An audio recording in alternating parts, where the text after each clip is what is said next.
সবাই বলেন যে জীবনে কাদের সঙ্গ লাভ করছি সেটা খুব গুরুত্বপূর্ণ। এক ঝুড়ি ফলের মধ্যে যদি একটা পচা ফল আপনি রেখে দেন তাহলে আস্তে আস্তে সমস্ত ফল পচে যায়। সেই জন্য কথায় আছে যে কুসঙ্গ থেকে দূরে থাকো। কিন্তু কি করা যায়? এই সংসার খুবই ছোট।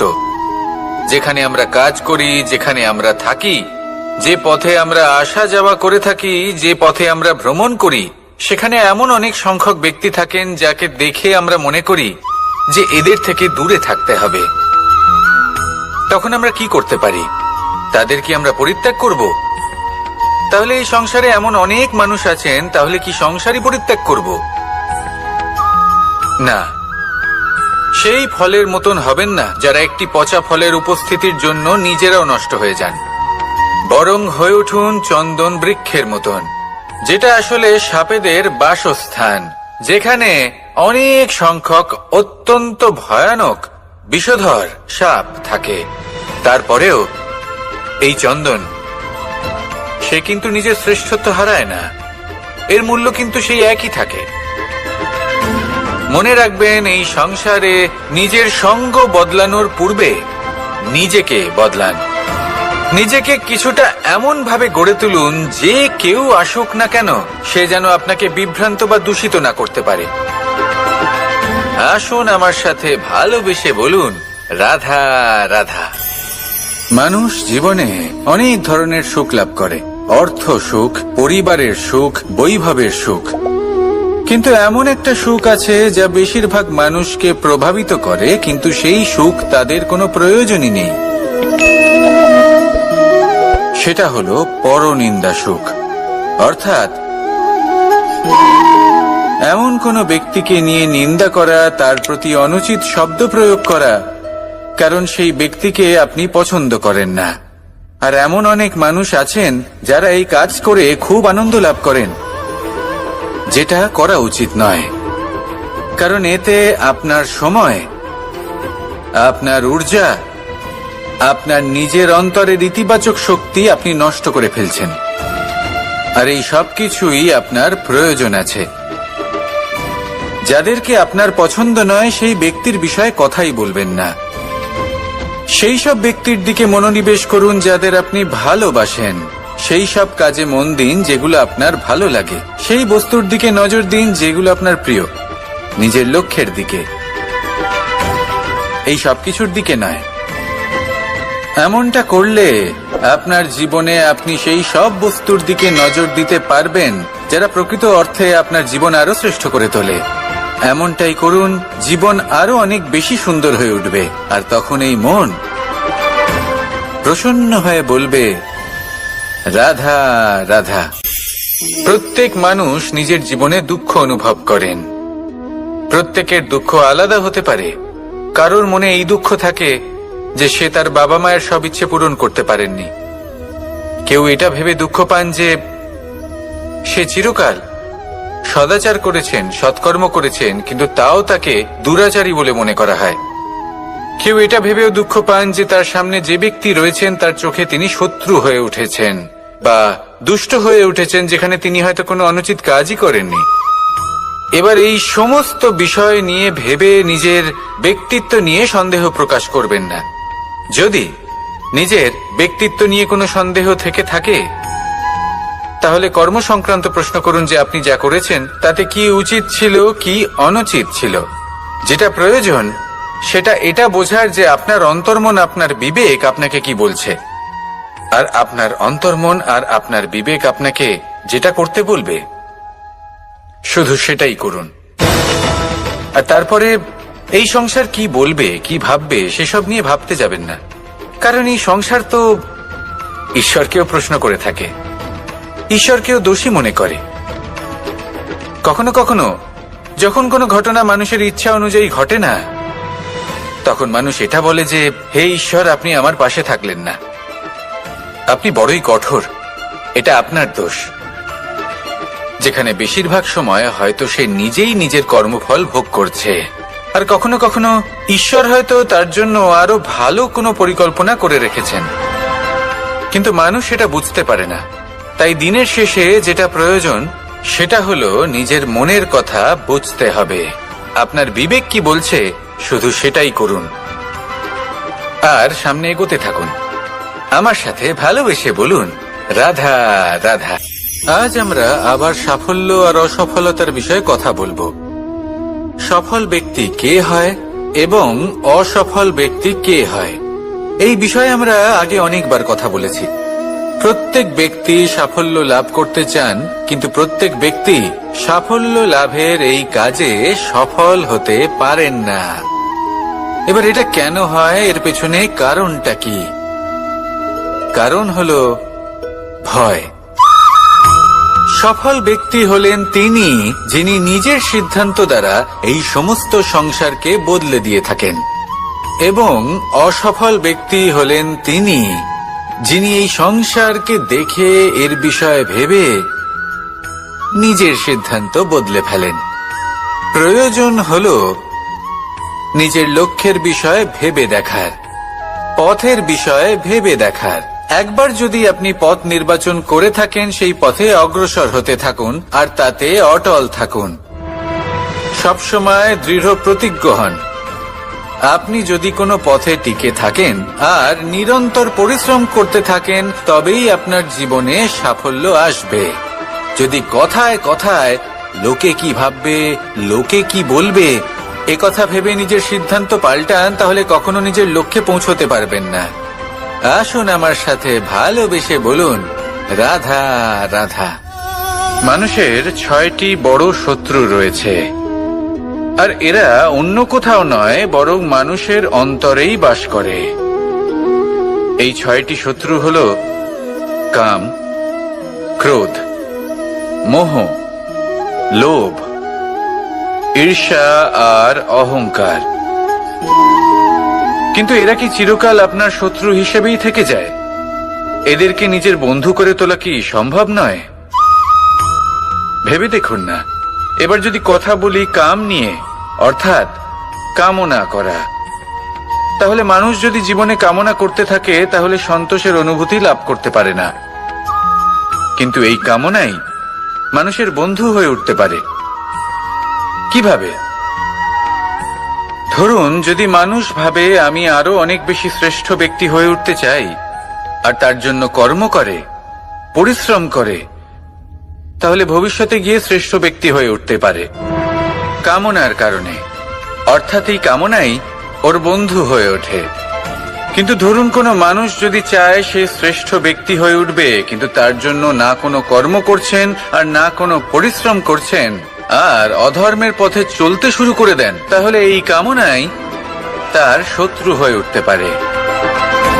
এবার যদি এই কামনাকে নিজের বন্ধু করে তুলতে হয়, তাহলে নিজের নির্বাচনে বিচক্ষণ হতে হবে, নিজের মস্তিষ্কের ওপর নিয়ন্ত্রণ রাখতে শিখতে হবে।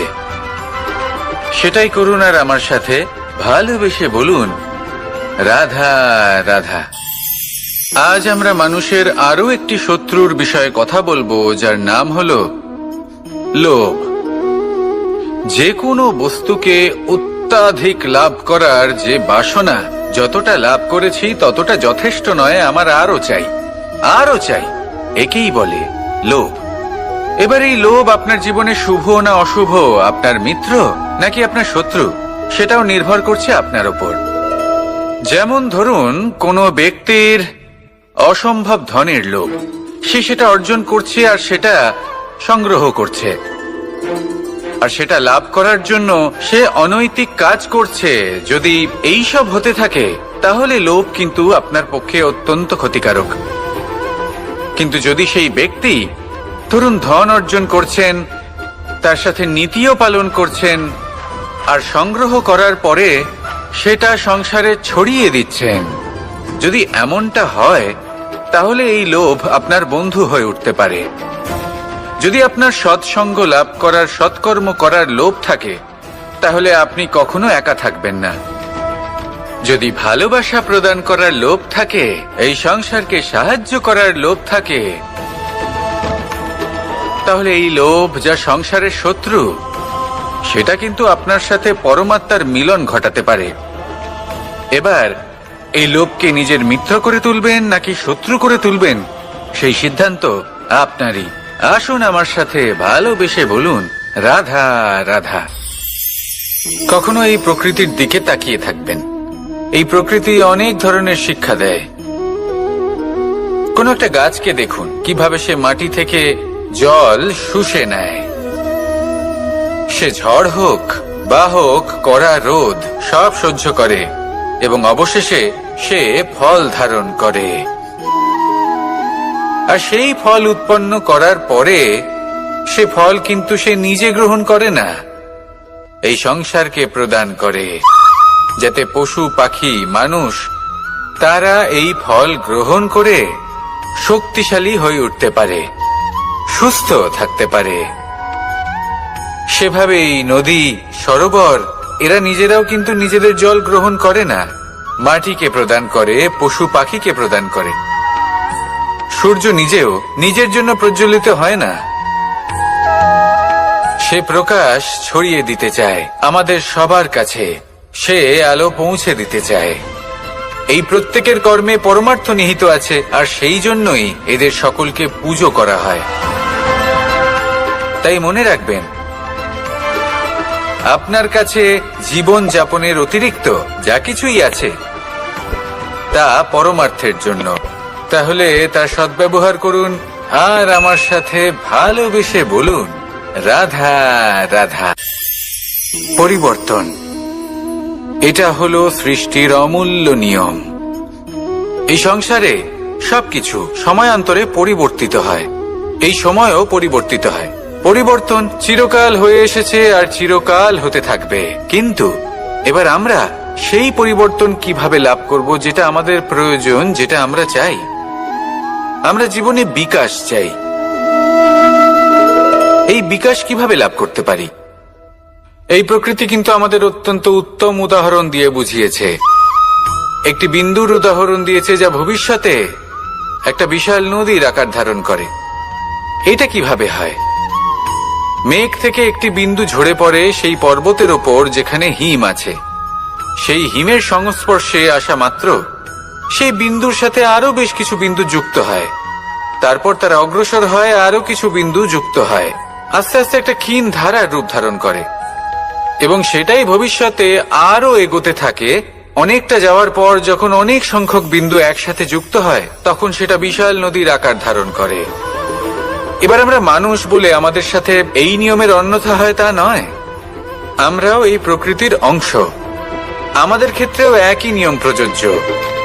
যখন পরিশ্রম করে অনেক সংখ্যক বিন্দু আমরা একত্রিত করব তখনই পরিবর্তনের নদী প্রবাহিত হবে। প্রয়োজন হলো নিরন্তর পরিশ্রম করা এবং ধৈর্য ধরা।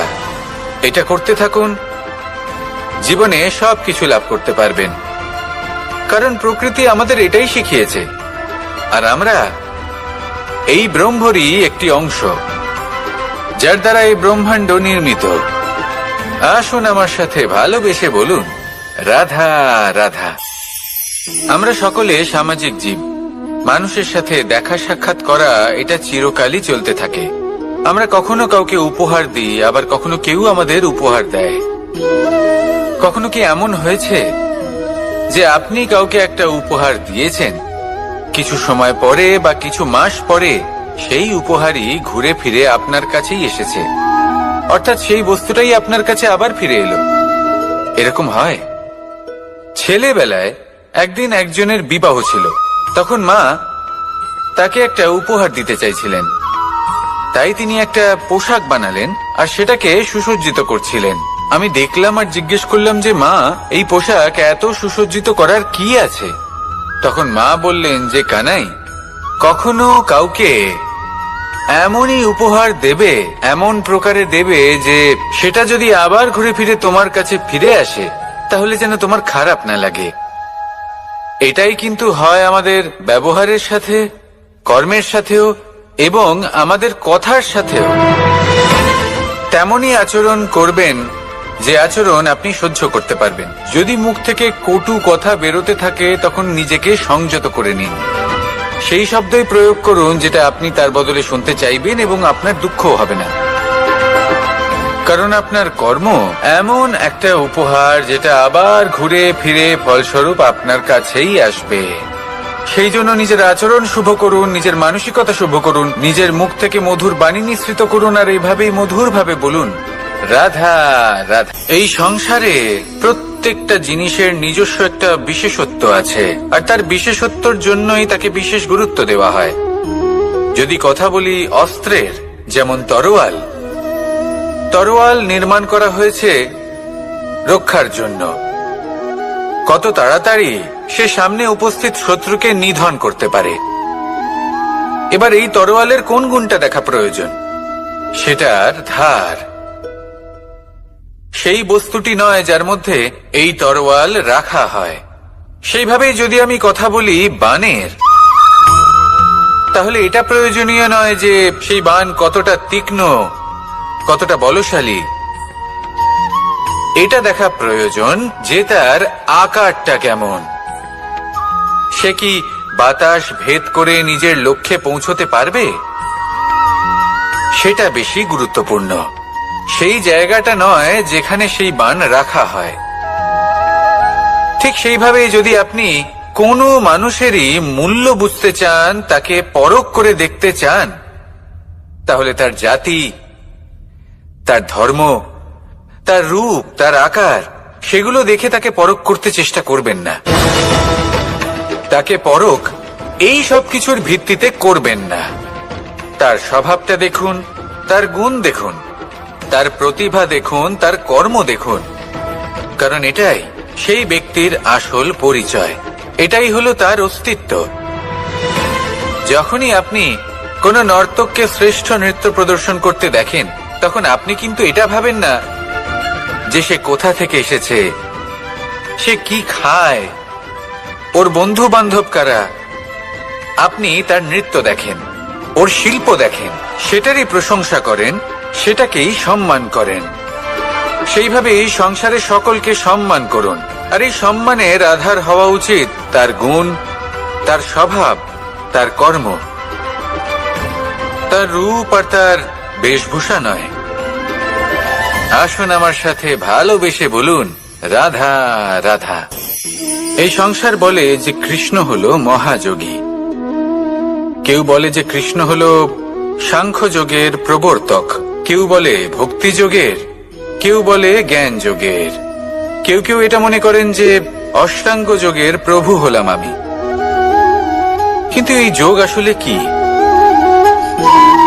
যোগ বিষয়টাকে বোঝা খুব একটা কঠিন নয়, কিন্তু সেই যোগকে নিজের যাপনের অংশ করে তোলা হলো অত্যন্ত কঠিন, আর তার জন্য প্রয়োজন অভ্যাস। যোগ শব্দটার অর্থ হলো যুক্ত করা, আর এটা আমি ছোটবেলায় শিখেছিলাম। যখন আমার মাখন খেতে ইচ্ছে করত, আর মা মাখনের সেই হাঁড়িটা ওপরে টাঙিয়ে রাখতেন, তখন আমরা ভাবতাম যে অত দূরে পৌঁছবো কি করে। তখন আমরা যোগের বিষয়ে জানতে পারলাম, আর তখন জানতে পারলাম যে সব থেকে গুরুত্বপূর্ণ যোগ আসলে কি? সহযোগিতা, সাহায্য। আমরা সব সখারা একসাথে জড়ো হতাম, একে অপরের পিঠের ওপর উঠে দাঁড়াতাম, আর তারপর আমরা ওই মাখনের হাঁড়ির কাছে পৌঁছতে পারতাম, আর তারপর আমরা সবাই মিলে সেই মাখন ভাগ করে খেতাম। সহযোগিতা, এটা অত্যন্ত গুরুত্বপূর্ণ। পাণ্ডবরাও মহাভারতে এটাই করেছিলেন। ওনাদের সাথেও কেউ ছিল না, একে অপরকে সাহায্য করে ওনারা অনেক বীরদের একত্রিত করেছিলেন। তারপর অবশেষে মহাভারতের এই মহাযুদ্ধে ওনারা জয়লাভ করেছিলেন। রামায়ণে রাম এবং লক্ষ্মণের সাথে কেউ ছিল না। সহযোগিতার মাধ্যমে ওনারা ভাল্লুক আর বানর সেনাকে একত্রিত করেছিলেন, আর এই সংসারের সব থেকে প্রবল রাক্ষস রাবণকে বধ করেছিলেন। মনে রাখবেন, একসাথে মিলে যদি আপনারা কর্ম করতে শেখেন, তাহলে এই সংসারে এমন কিছুই নেই যেটা আপনি অর্জন করতে পারবেন না। আসুন আমার সাথে ভালোবেসে বলুন রাধা রাধা। মানুষ যখনই কোনো পর্বতারোহণ করতে শুরু করে, তখন সে বারবার পড়ে যায়, বারবার উঠে দাঁড়ায়, সামনে এগোতে চেষ্টা করে, কিন্তু যদি সে দৃঢ় নিশ্চয় করে থাকে, তাহলে সে অবশেষে সেই পর্বতের শিখরে পৌঁছেই যায়। চলার পথে যদি বড় কোনো পাথর চলে আসে বা পর্বতের কোনো বড় অংশ সামনে আসে, তাহলে সে তার সাথে ধাক্কা খায় না, সে পথ বদলে নেয়। কিন্তু বাধা তাকে সবসময় পেতেই হয়, আর সেই বাধা সে পায় ছোট ছোট পাথরের দ্বারা।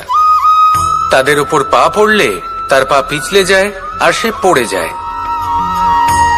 এই ছোট ছোট পাথর হলো আমাদের জীবনের সেই ছোট ছোট সমস্যা, সেই ছোট ছোট ভুলগুলো যেগুলো আমরা অবজ্ঞা করতে থাকি। আমরা ভাবি এর দ্বারা কি বা ক্ষতি হবে, কিন্তু সেগুলোই অনেক সময় আমাদের অসফলতার কারণ হয়ে দাঁড়ায়। যত তাড়াতাড়ি সম্ভব এই ছোট ছোট পাথরগুলিকে জীবন থেকে তুলে ফেলে দিন। ভুল হওয়াটা স্বাভাবিক, কিন্তু তার মানে এই নয় যে বারবার সেই ভুলের পুনরাবৃত্তি ঘটবে। ভুলটা বুঝুন, সেটা স্বীকার করুন আর সেটা শুধরে নিন। যখন আপনি এটা করতে শিখবেন, তখনই খুব তাড়াতাড়ি আপনি সেই শিখরে পৌঁছতে পারবেন। আর যখন পৌঁছে যাবেন, তখন এই মন প্রসন্ন হয়ে বলবে, রাধা রাধা। সূর্য এই সংসারকে আলো প্রদান করে। সূর্যের মনে যদি নিজের তেজের জন্য অহংকার জন্ম নেয়, তখন তার অহংকার ভঙ্গ করে মেঘ। সূর্যের আলো পূর্ণরূপে ঢেকে দেয়। মেঘের মনে যদি নিজের গতি নিয়ে অহংবোধ জন্ম নেয়, তাহলে মেঘের অহংকার ভঙ্গ করে পর্বত। মেঘের গতি অবরুদ্ধ করে দেয়। এবার যদি পর্বত নিজের নিশ্চলতা নিয়ে অহংকার করে, তাহলে সেই অহংবোধ ভঙ্গ করে একটি মূষক। সেই বিশাল পর্বতে একটি ছিদ্র করে দেয়। এবার যদি মূষকের নিজের মনে অহংবোধ জন্ম নেয়, তাহলে জল তার অভিমান ভঙ্গ করে সেই ছিদ্র দিয়ে প্রবেশ করে। আর যদি জলের মনে অহংবোধ জন্ম নেয়, তখন মানুষ বাঁধ নির্মাণ করে তার গতিপথ রুদ্ধ করে, জলের অহংকার ভঙ্গ করে। আর যদি মানুষের মনে অহংকার জন্ম নেয়, তখন সূর্য নিজের তাপ দ্বারা মানুষের অহংকার ভঙ্গ করে। এই সংসারে অহংকার প্রদর্শন করার কোনো প্রয়োজন নেই। আমাদের সবার মধ্যেই কিছু বিশেষ গুণ আছে, আর সবার মধ্যে কোনো না কোনো দোষও আছে। এই প্রকৃতি আমাদের কি শিক্ষা দেয়? কেউ একে অপরের সাথে লড়াই করে না, একে অপরের জন্য বাধা সৃষ্টি করে না, শুধু নিজের কর্ম করে। সূর্য নিজের প্রকাশ দ্বারা বনস্পতি এবং গাছপালাকে জন্ম দেয়। মেঘ বর্ষা সৃষ্টি করে লুপ্ত হয়ে যায়, আবার নির্মিত হয়। পর্বতের সেই নিশ্চলতা সেই বর্ষাকে একটা দিশা প্রদান করে, আর তারপরে তা ধারা হয়ে প্রবাহিত হয়ে যায়। এইসব কি? এইসব একটা সম্পর্ক, একটা চক্রের মতো। সবাই একসাথে নিজের কর্ম করে, তাই এই চক্র আবর্তিত হয়। এটা আমাদেরও করতে হবে। একসাথে মিলে কাজ করতে হবে। কারোর জন্য বাধা হয়ে উঠলে হবে না, কাউকে ছোট মনে করলে হবে না। এটাই করতে থাকুন। সবাই মিলেমিশে কর্ম করুন। প্রকৃতি আমাদের এই শিক্ষাই দেয়। আসুন আমার সাথে ভালোবেসে বলুন, রাধা রাধা। আপনি কখনো পলাশ ফুল দেখেছেন? কি সুন্দর দেখতে, লাল রক্তবর্ণ, উজ্জ্বল, কিন্তু এতে কোনো সুগন্ধ নেই। সেই জন্য ওকে শুধু চোখ ভরে দেখতে ইচ্ছে করে। দেখবেন তাকে কিন্তু পুজোতে ব্যবহার করা হয় না, এই ফুল দিয়ে মালা বানানো হয় না। সেরকমই আমাদের জীবনে এমন অনেক ব্যক্তি রয়েছেন যাদেরকে সম্মান অর্জন করতে হয়। যদি আপনি কোনো উচ্চ বংশে জন্ম নিয়ে থাকেন এবং আপনার কাছে সবকিছু থাকে, ধন ঐশ্বর্য থাকে, সবকিছু আপনি আগে থেকেই পেয়ে গেছেন, তাও কিন্তু এই সংসার আপনাকে সম্মান দেবে না।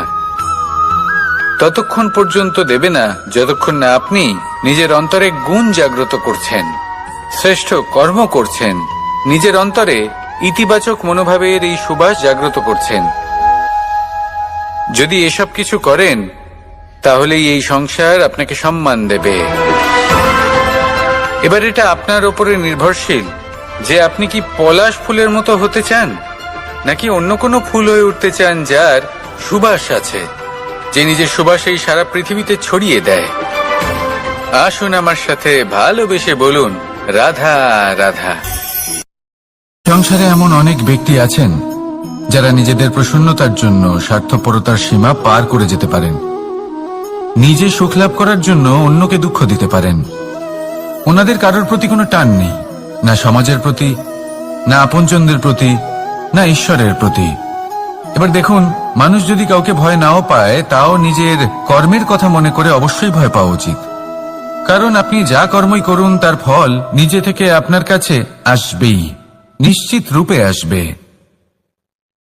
তার থেকে আপনি পালাতে পারবেন না। কেউ নিজের কর্মফলের হাত থেকে বাঁচতে পারে না। স্বয়ং মহাদেবকেও ওনার কর্মফল ভোগ করতে হয়েছিল। উনি কিছু না ভেবেই ভস্মাসুরকে বর দিয়েছিলেন। তার পরিণামস্বরূপ যেটা হলো যে ওই ভস্মাসুর যাকে মহাদেব বরদান করেছিলেন তার হাত থেকে নিজের প্রাণ বাঁচিয়ে ওনাকে পালাতে হলো। এই সংসারে এমন কেউ নেই যে নিজের কর্মফলের হাত থেকে বাঁচতে পারে। সবসময় এটা ভেবে দেখুন যে কর্মটা আপনি করছেন সেটা শ্রেষ্ঠ কি না। এমন কর্ম করুন যেটা আপনাকে জীবনে এগিয়ে নিয়ে যাবে। নিজেকে সৎ পথে রাখুন, কিন্তু এটাও সুনিশ্চিত করুন যে জীবনে যে কর্ম আপনি করছেন তাতে অন্য ব্যক্তির উপর কি প্রভাব পড়ছে, তাতে উনি দুঃখ পাচ্ছেন না তো। যদি আপনি যা করছেন তাতে সবার মঙ্গল হয়ে থাকে তাহলে আপনার কাউকে ভয় পাওয়ার কোনো প্রয়োজন নেই। না কালকে ভয় পাবেন না মহাকালকে। আসুন আমার সাথে ভালোবেসে বলুন রাধা রাধা। জীবনে যখনই আমরা কোনো বিশেষ মানুষের সাথে পরিচিত হই তখন তার ব্যক্তিত্বের বিষয়ে আমাদের একটি নিজস্ব দৃষ্টিভঙ্গি তৈরি হয়। তা সে ভালো হোক বা মন্দ, আমরা নিজেদের দৃষ্টিভঙ্গি, নিজেদের ধারণা বানিয়ে ফেলি। কিন্তু আপনি কি নিশ্চিত রূপে বলতে পারেন যে এই যে আপনার দৃষ্টিভঙ্গি সেটাই সেই ব্যক্তির পূর্ণ সত্য, সেই ব্যক্তি সত্যিই সেরকমই? না, আপনি সেরকম বলতে পারেন না। কারণ যে কোনো মানুষের একটি চরিত্র, একটি ব্যক্তিত্ব অনেক বছর ধরে তৈরি হয়, অসংখ্য অভিজ্ঞতা লাভ করার পরে তৈরি হয়। আপনি একদিনে বুঝতে পারবেন না যে সেই ব্যক্তি কেমন। এই ভুলটাই বেশিরভাগ মানুষ করে ফেলেন। কিন্তু যদি সত্যি কোনো মানুষকে বুঝতে চান তাহলে একটু সময় দেওয়া খুব প্রয়োজন। সবার আগে প্রথম আলাপে সেই ব্যক্তি তো এটাই বোঝাবে যে সে কতটা শ্রেষ্ঠ, কিন্তু সে কতটা গুণী বা কতটা অপগুণী এটা বোঝার জন্য আপনাকে সেই ব্যক্তির কাছাকাছি থাকতে হবে। তিনি কতটা অহংকারী বা কতটা সজ্জন সেটা বোঝার জন্য আপনাকে সেই ব্যক্তিকে সম্মান দিয়ে দেখতে হবে। সেই ব্যক্তি কতটা লোভী বা কতটা সরল সেটা বোঝার জন্য তাকে ধন দিয়ে দেখতে হবে। সেই ব্যক্তির কতগুলো খারাপ গুণ আছে সেটা বোঝার জন্য সেই ব্যক্তিকে স্বাধীনতা দিয়ে দেখতে হবে। তবেই তাকে আপনি বুঝতে পারবেন। যে কোনো মানুষকে বোঝা, তার ব্যক্তিত্ব বুঝে ওঠা এতটা সহজ কাজ নয়। যতক্ষণ কোনো ব্যক্তির ব্যক্তিত্ব সম্পর্কে স্পষ্ট ধারণা না হয় ততক্ষণ সেই ব্যক্তির সাথে সম্পর্কে অগ্রসর হওয়া উচিত হবে না। আসুন আমার সাথে ভালোবেসে বলুন রাধা রাধা। এই সংসারের দুটি সবথেকে শক্তিশালী শব্দ হল নীরবতা এবং প্রসন্নতা। এই দুটি সবথেকে বেশি কঠিনও। এবার আপনি বলবেন এতে কঠিনের কি আছে? না, ক্ষেত্র বিশেষে নিজে নীরব থাকা হলো অত্যন্ত কঠিন। আর তার থেকেও বেশি কঠিন হলো বিকট পরিস্থিতিতে নিজেকে প্রসন্ন রাখা। কিন্তু যদি আপনি এটা শিখে যান তাহলে এই নীরবতাই আপনাকে জীবনে অনেক বড় বড় সমস্যার হাত থেকে বাঁচাবে। এই প্রসন্নতা আপনাকে বিকটতর পরিস্থিতি থেকে বেরিয়ে আসতে শক্তি যোগাবে। তাই এই গুণ আত্মসাৎ করুন আর আমার সাথে ভালোবেসে বলুন রাধা রাধা। আমরা সবাই জীবনে কামনা করি। কেউ ধন সম্পত্তির কামনা করি, কেউ ভালোবাসার, কেউ বন্ধুদের, কেউ নাম খ্যাতি আদি ইত্যাদি। এগুলো লাভ করার জন্য আমরা চেষ্টা করতে থাকি, পরিশ্রম করতে থাকি। কিছু সময় পরে অর্জনও করে ফেলি, কিন্তু সবকিছু অর্জন করার কিছু সময় পরে এরা রুষ্ট হয়ে যান, আমাদের থেকে দূরে চলে যান বা আমাদের থেকে কেড়ে নেওয়া হয়। এমনটা কেন হয়? এমনটা এই কারণে হয় কারণ মানুষের একটা দুর্বলতা আছে। কোনো কিছুই অর্জন করার পরে আস্তে আস্তে সে তার মূল্য, তার গুরুত্ব ভুলে যায়, তার জন্য চেষ্টা করা ছেড়ে দেয়। আর এটাই হলো সবথেকে বড় সমস্যা। ঠিক যেমন কোনো ব্যক্তি যিনি ধন অর্জন করতে চান তার জন্য কঠিন পরিশ্রম করেন, হয়তো ধন অর্জন করেও ফেলেন, তারপর আস্তে আস্তে ওই ধনের মূল্য ভুলে যান, উচিতভাবে তা প্রয়োগ করেন না, আস্তে আস্তে তার ধন, তার সঙ্গ ত্যাগ করে দেয়। সমস্ত পরিশ্রম ব্যর্থ হয়ে যায়।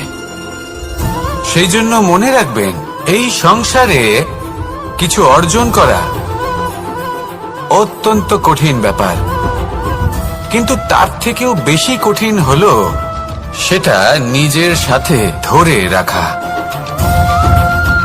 তাই জীবনে যখনই আপনি কিছু অর্জন করবেন তার গুরুত্বটা বুঝুন, আর তারপরে সময় সময় তার মূল্য নিজেকে স্মরণ করাতে থাকুন। কৃতজ্ঞ থাকুন যে আপনার পরিশ্রম আপনাকে এই ফল দান করেছে, আর চিরকাল পরিশ্রম করুন। তবেই আপনি যেটা লাভ করেছেন সেটা আপনার কাছে থেকে যাবে। আসুন আর আমার সাথে ভালোবেসে বলুন, রাধা রাধা। এই সংসারে আপনার সব থেকে বড় বন্ধু কে? কেউ বলবেন ছোটবেলার বন্ধুরা, কেউ বলবেন মাতা পিতা, কেউ বলবেন ঈশ্বর। এবারে বলুন যে এই সংসারে আপনার সব থেকে বড় শত্রু কে? কেউ বলবে আপনার বিরোধী, সেই ব্যক্তি যে আপনাকে হিংসে করে, বা আপনার নিজের অহংকার, আপনার কুকর্ম।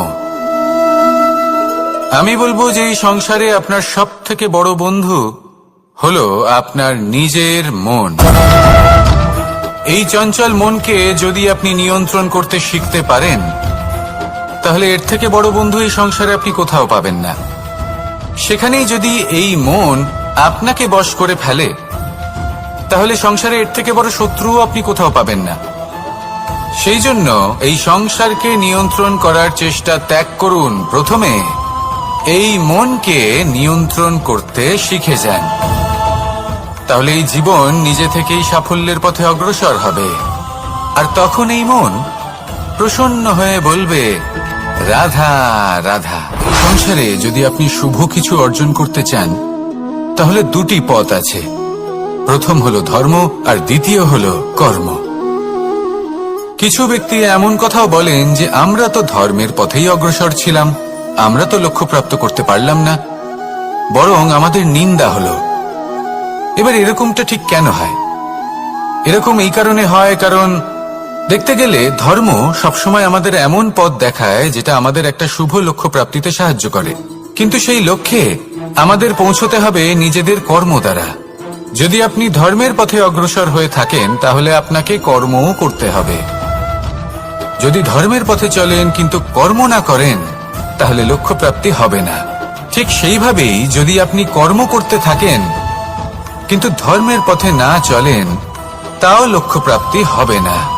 মনে রাখবেন যে ধর্ম এবং কর্ম হলো একটি মুদ্রার দুই পিঠের সমান। এদের নিজের জীবনে আত্মসাৎ করুন এবং অগ্রসর হন। এই সংসারের প্রত্যেক লক্ষ্য আপনার হবে। আসুন আমার সাথে ভালোবেসে বলুন, রাধা রাধা। প্রত্যেক মানুষ জীবনযাপন করেন, কিন্তু প্রত্যেক মানুষ বেঁচে থাকার রসদ জোগাড় করতে পারেন না। তাহলে কি করা যায়? জীবনের রসদ কিভাবে জোগাড় করা যায়? কিভাবে আমাদের চেষ্টা করে যাওয়া উচিত? আমাদের কি করা উচিত? কিছু কাজ আছে যেগুলো আপনাদের করতে হবে। সর্বপ্রথম, জীবনে যখনই কোনো সমস্যা আসবে, তখন নিরপেক্ষভাবে তার সম্মুখীন হন। তা সে যে সমস্যাই হোক, সেটা সমাধান করার জন্য আপনাকে শুভ পথ নির্বাচন করতেই হবে। তারপরে যদি আপনার হাতে কখনো ক্ষমতা আসে, সেই মুহূর্তে আরো বেশি বিনম্র থাকতে হবে। আপনি ধন অর্জন করলে তখন অহংকার জাগ্রত হতে দিলে চলবে না। আপনি যদি শক্তিশালী হয়ে ওঠেন, তাও অহংকার জাগ্রত হলে চলবে না। জীবনে যখনই ক্রোধ হবে, তখন নিজেকে নিয়ন্ত্রণ করুন, আর ভেবে দেখুন যে যদি এই মুহূর্তে আপনি ক্রোধ দেখান, তাহলে তার পরিণাম কি হবে। এর ফলে কি কিছু শুভ ঘটনা ঘটবে, নাকি অশুভ কিছু ঘটবে? শুধু এই কটা কাজ নিজেদের জীবনে আত্মসাৎ করুন, জীবন যাপন অত্যন্ত সহজ হয়ে যাবে। আসুন আমার সাথে ভালোবেসে বলুন, রাধা। আপনি কখনো কোনো পাথরের বুক চিরে বয়ে চলা কোনো নদী দেখেছেন? পাথর নদীর সামনে নত হয়ে যায়, তাকে বাধা দিতে চেষ্টা করে কিন্তু কখনো বাধা দিতে পারে না। এই নদী হলো ততটাই শক্তিশালী, কিন্তু এর আরম্ভ কোথা থেকে হয়? দূরে কোথাও কোনো পর্বতের চূড়াতে এক বিন্দু জল ঝরে পড়ে আর তার সাথে হিম গলিয়ে দেয়। তারপর জলের শক্তি বৃদ্ধি পায়। তারপর অনেক বিপদের সম্মুখীন হয় আর অনেক ধরনের বাধা সে অতিক্রম করে। তার শক্তির এতটাই বৃদ্ধি হয় যে তাকে বাধা দেওয়া একেবারেই অসম্ভব ব্যাপার হয়ে যায়। দেখুন, নদী তো মহান বটেই, কিন্তু তাকে মহান করে তুলেছে কে? সেই সকল বিপদ যার থেকে ও কখনো পালায়নি। সেইভাবেই আমাদেরও বিপদ থেকে পালিয়ে গেলে হবে না, তার সম্মুখীন হতে হবে সাহসের সাথে, পূর্ণ শক্তি প্রয়োগ করে। তবেই আমরা শিখতে পারবো, তবেই আমরা সামনে এগোতে পারবো। যদি আপনি জীবনে কুন্দন হয়ে উঠতে চান, তাহলে জ্বলন সহ্য করতেই হবে। আসুন আমার সাথে ভালোবেসে বলুন, রাধা রাধা। এ হলো গোলাপ ফুল। একে আমরা সকলেই চিনি। সমগ্র সংসার ভালোবাসে এই পুষ্পকে। এই ফুল দেখতেও সুন্দর। সবথেকে বেশি গুরুত্বপূর্ণ কথা হলো এর সুগন্ধ, যা দূর দূরান্ত থেকে ব্যক্তিদেরকে আকৃষ্ট করে। এই সুন্দর পুষ্প একটু মন দিয়ে দেখলেই দেখা যায় এর নিচে কাঁটা রয়েছে। এই সংসার বলে, এ প্রকৃতির কেমন রচনা, এত কোমল পুষ্প, এটা কি তীক্ষ্ণ কাঁটা সহ প্রস্ফুটিত হয়? এটাই হলো জীবনের সত্য। আমাদের অন্তরের সদ্গুণ, সেগুলিও এই ফুলের মতোই সুন্দর। সংসার এর সৌন্দর্য দেখতে পায়, এর সুগন্ধ চতুর্দিকে ছড়িয়ে পড়ে। কিন্তু এই সদ্গুণ জাগ্রত করে তোলার জন্য কঠোর পরিশ্রম করতে হয়, প্রতিনিয়ত চেষ্টা করে যেতে হয়। তাই জন্য যদি আপনি জানেন আপনার পথ উচিত কিন্তু তা কাঁটায় পরিপূর্ণ, তাহলে থামবেন না, চলতে থাকুন। একবার যদি অন্তরের সদ্গুণ জাগ্রত হয়, তাহলে এই সংসার এর সৌন্দর্য দেখবে আর সুগন্ধে আকর্ষিত হয়ে আপনার কাছে আসবে। এই মন, এই জীবন প্রসন্ন হয়ে বলবে, রাধা রাধা। মোহনের বাঁশির এই সুর, এই সঙ্গীত কার না পছন্দ হয়? সবারই খুব ভালো লাগে। এবার এই সুর আসে কোথা থেকে? কেউ বলবেন কৃষ্ণের হৃদয় থেকে। সত্য কথা, এই সুর হৃদয় থেকে নির্গত হয় এবং প্রকট হয় এই বাঁশি থেকে। এই বাঁশিটাকে দেখুন, এই ছিদ্রগুলি দেখুন। প্রত্যেকটা সুর থেকে নিজস্ব একটা স্বর নির্গত হয়। এবার যে ব্যক্তি এই সমস্ত সুর এবং স্বর বুঝতে পারেন, এতে নিপুণ, তিনি এই বাঁশির দ্বারা যে সুর নির্গত করবেন তা তো মধুর অবশ্যই হবে। এবার জীবনের সাথেও কিছুটা এরকমই ঘটে। জীবনের কিছু নীতি থাকে, অর্থ, কুটুম্ব এবং আধ্যাত্মিক। যদি জীবনের প্রত্যেকটা মুহূর্ত সুখময় হয় এরকম আপনি চান, তাহলে এই তিনটি নীতিতে আপনাকে নিপুণ হতে হবে। কোনো একটি বিশেষ নীতির প্রতি যদি আপনি বেশি ঝুঁকে পড়েন, তাহলে বাকি দুই নীতি থেকে যা সুখ লাভ করা সম্ভব তা পারবেন না।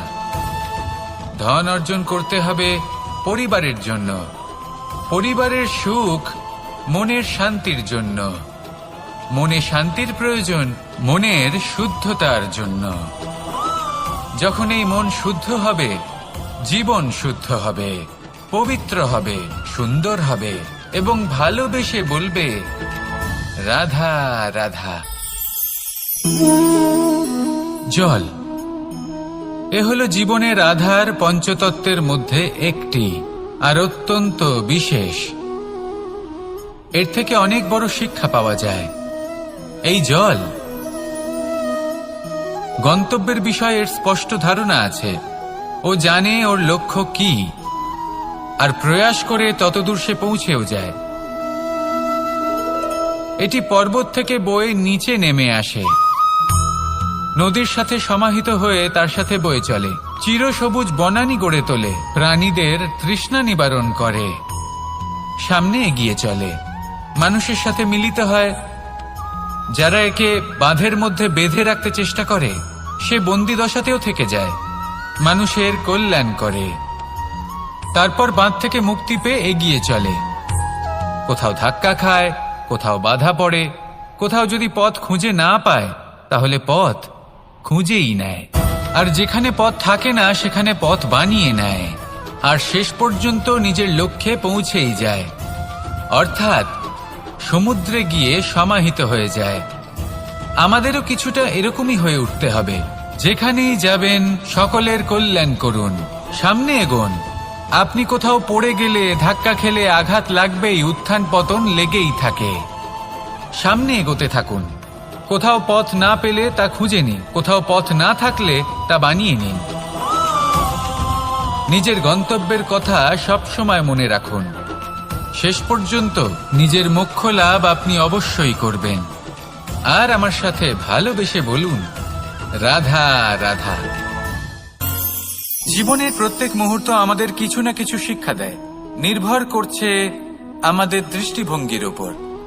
যেমন নদী হলো আমার অত্যন্ত প্রিয়। নদীতে ভ্রমণ করতে আমার খুব ভালো লাগে। কি বলেন? নদীতে সবসময় নতুন কিছু থাকে, ও পুরনো কিছুই নিয়ে বসে থাকে না। সবসময় প্রবাহমান, কখনো থামে না। ততক্ষণ থামে না যতক্ষণ না সাগরে গিয়ে সমাহিত হচ্ছে। ঠিক এইভাবেই আমাদেরও উচিত নিজের জীবন অতিবাহিত করা, নদীর মতো। প্রত্যেক মুহূর্ত নতুন, তাই সেইভাবেই জীবন যাপন করুন। পুরনো কিছুই একত্রিত করে রাখবেন না, বিগত স্মৃতির মাঝে নিজেকে হারিয়ে ফেলবেন না। এই যে বর্তমান, এই যে মুহূর্ত, সেটাই হলো সর্বশ্রেষ্ঠ। এর মাঝেই জীবন যাপন করুন। নদীর মতো প্রবাহমান হতে শিখুন। আপনি শিখে গেলে তাহলে মনে রাখবেন, আমার আপনার মাঝে বিচরণ করতে বড়ই ভালো লাগবে। যে ব্যক্তি আনন্দের সাথে জীবনের প্রত্যেকটা মুহূর্ত অতিবাহিত করে কোনো চিন্তা ছাড়াই, প্রবাহমান হয়, কখনোই থামে না, যতক্ষণ না মুক্তি লাভ করছেন, এমন ব্যক্তির মধ্যেই রাধাকৃষ্ণ বসবাস করেন। তাহলে আসুন আমার সাথে ভালোবেসে বলুন, রাধা রাধা।